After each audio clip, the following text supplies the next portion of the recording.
Hi అండి, అందరికీ నమస్తే. వెల్కమ్ టు అమ్మ ఛానల్. ఈరోజు నేనైతే క్యాప్సికమ్ పచ్చడి అయితే పెడుతున్నాను. ముందుగా క్యాప్సికమ్ అయితే తీసుకొని శుభ్రంగా వాష్ చేసుకున్న తర్వాత కడిగి శుభ్రంగా ముక్కలు కోసుకోవాలి, ఆరబెట్టుకోవాలి. కాయలు అయితే తడైతే లేకుండా చూసుకోవాలి. ఆ తర్వాత ముందుగా కారం అయితే ఒక 3 స్పూన్లు కారం వేసుకున్నాను. ఒక అర స్పూన్ పసుపు వేసానండి. ఈ ఉప్పు సరిపడినంత వేసాను ముక్కలకి. అయితే నేను 3 కాయలు తీసుకున్నాను కాబట్టి ఈ ముక్కలకి సరిపడంత ఉప్పు వేసాను. మెంతిపిండి ఆవు పిండి వేసాను.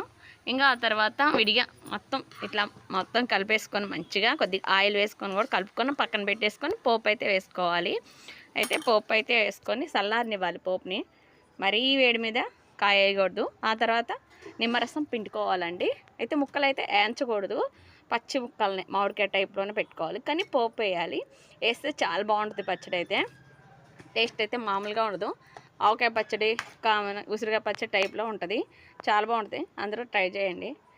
ఒకవేళ పెట్టుకుంటే పర్వాలేదు, పెట్టుకునే వాళ్ళు ట్రై చేసేసేయండి. వీడియో నచ్చితే ఒక లైక్ చేయండి, మన ఛానల్ని సబ్స్క్రైబ్ చేసుకోండి. ఆవకాయ పచ్చడి మాత్రం సూపర్ ఉంది. ఆవకాయ కాదు, క్యాప్సికమ్ పచ్చడి చాలా బాగుంది. వీడియో నచ్చితే లైక్ చేయండి.